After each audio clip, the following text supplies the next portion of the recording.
दोस्तों सुंद और उपसुंद दो असुर भाई थे।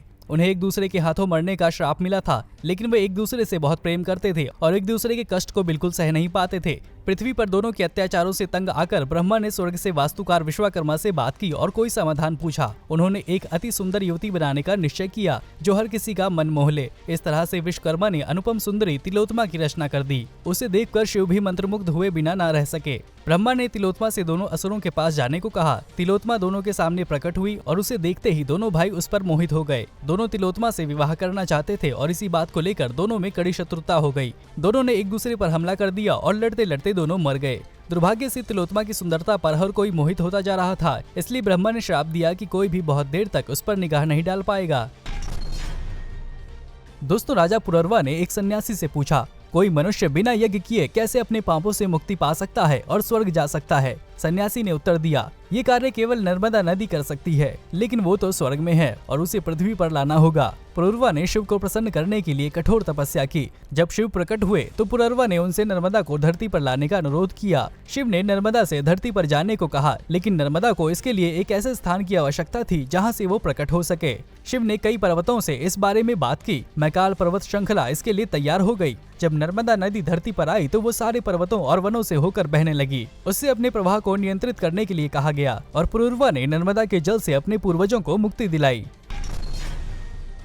दोस्तों असुरराज दुर्गम ने अपने मंत्री से कहा, देवता हम पर हर बार विजय कैसे पा लेते हैं? मंत्री ने जवाब दिया, देवताओं के पास वेदों का ज्ञान है। दुर्गम ने वेद हासिल करने का निश्चय किया। उसने कठोर तपस्या की। ब्रह्मा उसके सामने प्रकट हुए तो दुर्गम ने उनसे वेदों का संरक्षक बनने का अनुरोध किया। ब्रह्मा से वेद लेकर उनकी सुरक्षा करने के बजाय दुर्गम ने उन्हें पाताल लोक में छिपा दिया। वेदों की सहायता से किए जाने वाले यज्ञ की बदौलत देवता और ऋषि हमेशा युवा और तेजस्वी बने रहते थे। पृथ्वी पर सूखा और अकाल की स्थिति पैदा हो गई। भयभीत होकर देवता विष्णु के पास पहुँचे। विष्णु ने उन्हें जगमाता माँ भगवती की पूजा करने को कहा। देवताओं ने माँ भगवती की सहायता मांगी। भगवती ने उन्हें अपने शरीर से प्रकट हुई एक पत्ती दी। इस पत्ती की सहायता से पृथ्वी पर बारिश हुई और फिर से समृद्धि आ गई। इसके बाद भगवती ने अपने तन से 10 देवियों की रचना कर दी। काली, तारा, छिन्नमस्तका, श्रीविद्या, भुवनेश्वरी, भैरवी, बगुला, ध्रुमरा, त्रिपुरा और मतंगी। इन देवियों की सहायता से उन्होंने दुर्गम पर हमला कर दिया और उसे हरा दिया। वेद फिर से देवताओं और ऋषियों के पास आ गए।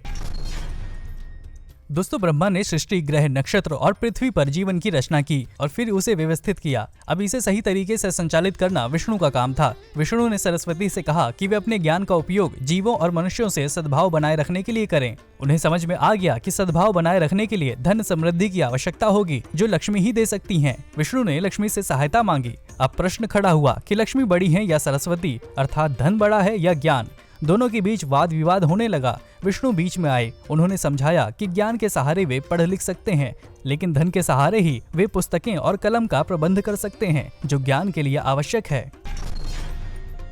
भैंस के सिर वाले असुर महेश ने कठोर तपस्या की और ब्रह्मा से वरदान पा लिया। कोई मनुष्य या देवता उसे नहीं मार सकता। शक्तिशाली होकर उसने देवताओं पर हमला कर दिया और स्वर्ग पर आधिपत्य जमा लिया। देवताओं को स्वर्ग छोड़ना पड़ गया और वे पृथ्वी पर भटकने लगे। उन्हें अपनी हालत पर बहुत क्रोध आ रहा था। उनके चेहरे चमकने लगे। इस चमक से देवी दुर्गा का जन्म हुआ। हर देवता ने उसे एक एक अस्त्र या शस्त्र दिया। शेर पर सवारी करते हुए दुर्गा ने भयंकर गर्जना की। महेश गर्जना सुनकर अपने महल से बाहर आया। दुर्गा ने उसकी असुर सेना को मार डाला। महिषासुर ने कई रूप बदले। अंत में उसने भैंस का रूप धारण कर लिया और दुर्गा पर हमला कर दिया। दुर्गा ने महिषासुर को त्रिशूल से मार डाला, इसलिए सब उनकी पूजा करते हैं। दोस्तों जब सृष्टि का निर्माण हुआ तो हर ओर अव्यवस्था थी। ब्रह्मा को ये समझ में नहीं आ रहा था कि सृष्टि में व्यवस्था कैसे बनाई जाए। समस्या पर विचार करते समय उन्हें एक आवाज सुनाई पड़ी कि ज्ञान ही सृष्टि में व्यवस्था बनाने में सहायता कर सकता है। तभी ब्रह्मा के मुख से सरस्वती की चमत्कारी आकृति प्रकट हुई, जो ज्ञान और बुद्धि की देवी थी। श्वेत वस्त्र धारण किए वो हंस पर सवार थी। उसके एक हाथ में पुस्तक और दूसरे में वीणा थी।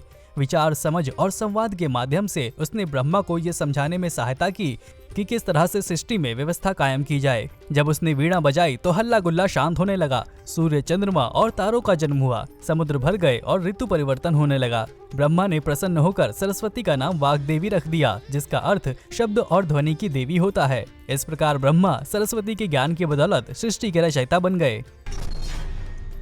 दोस्तों, दुर्गा अथवा पार्वती के प्रचंड अवतार को ही काली कहते हैं। असुरों से युद्ध करते समय दुर्गा ने सोचा कि चंड और मुंड नाम के असुरों को मारने के लिए हिंसक और विनाशक रूप धारण करना ही चाहिए। गुस्से में आकर दुर्गा ने अपने तीसरे नेत्र से तेज प्रकाश प्रकट किया। इस प्रकाश से नारी की एक काली आकृति प्रकट हुई। उसकी आंखें सुलग रही थी और बाल बिखरे हुए थे। उसकी लाल जीभ चमक रही थी। हीरे या सोने के गहनों के बजाय वो मनुष्य की खोपड़ियों की माला पहनी हुई थी। उसके 3 हाथों में त्रिशूल, तलवार और मनुष्य की खोपड़ी थी। चौथे हाथ से वो आशीर्वाद दे रही थी। पूरी तरह से रक्त पिपासु दिख रही वो देवी असुरों को मारने चल पड़ी। उसने चंड और मुंड को मार डाला। इस तरह उसका नाम चामुंडा पड़ गया। इसके बाद शिवजी प्रकट हुए और उन्होंने काली के विनाश को रोकने के लिए अपने आप को उसके पैरों पर गिरा दिया। शिव को अपने पैरों के नीचे गिरा देख काली को अपनी गलती महसूस हुई और उसने मार काट बंद कर दी। दोस्तों, मीनाक्षी टेम्पल देश के उन चंद मंदिरों में शामिल है जहां रोजाना 20 से 30 हजार भक्त दर्शन के लिए आते हैं। मंदिर की सालाना कमाई करीब 6 करोड़ रुपए की है। इस मंदिर परिसर में करीब 33,000 मूर्तियां हैं। मुख्य मूर्ति देवी मीनाक्षी की है, जो भगवान सुंदरेश्वर यानी भगवान शिव की पत्नी है। मंदिर में 2 गोल्डन कार्ट हैं, जो इसकी भव्यता में 4 चांद लगाते हैं।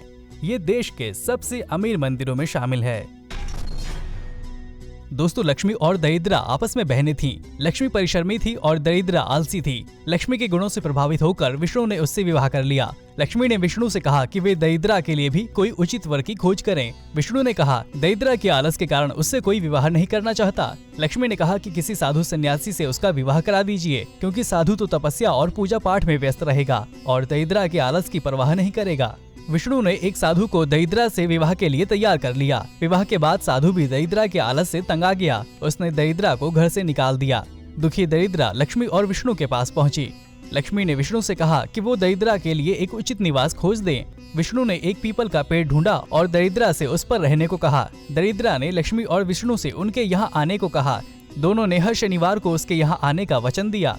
यही कारण है कि लोग शनिवार को पीपल के पेड़ों की पूजा करते हैं, क्योंकि उस दिन उन पर विष्णु और लक्ष्मी आते हैं। दोस्तों, दक्षिण भारत के मनावुर राज्य का राजा कुलवेश्वर शिव का परम भक्त था। उसने शिव का एक मंदिर भी बनवाया था। उसके कोई संतान नहीं थी। उसकी भक्ति से प्रसन्न होकर पार्वती ने उसके यहाँ जन्म लेने का निश्चय किया। कुलेश्वर की पत्नी ने एक कन्या को जन्म दिया। उसकी आंखें मछली की तरह थी, इसलिए उसका नाम मीनाक्षी रखा गया। उसके तन से भी मछली की गंध आती थी। जब पुरोहित ने उसे देखा तो वो बोला कि उसके मछली जैसे रंग रूप के कारण ही उसका भावी पति उसे मिलेगा। जब वो बड़ी हुई तो वो कैलाश पर्वत पर गई। वहाँ उसे शिव के दर्शन हुए। शिव को देखते ही उसका मछली जैसा रंग रूप गायब हो गया। मीनाक्षी समझ गई कि शिव ही उसके पति होंगे। दोनों ने विवाह करने का निश्चय कर लिया। उनके विवाह के अवसर पर देवता भी आए, लेकिन उन्होंने भोजन करने से इनकार कर दिया। देवताओं ने भोजन तभी किया जब शिव ने चिदम्बरम नृत्य करके दिखाया। दोस्तों, वैष्णो देवी मंदिर को देश के सबसे पवित्र स्थानों में से एक माना जाता है। ये भारत में मान्यता प्राप्त शक्तिपीठ मंदिरों में से एक है। ट्रैवल गाइड टूर माई इंडिया के अनुसार इस मंदिर से हर साल 500 करोड़ रुपए की आय होती है, जो इसे देश के सबसे धनी मंदिरों में से एक बनाती है। देश और दुनिया से हर साल लाखों की संख्या में लोग माता वैष्णो देवी के दर्शन के लिए आते हैं।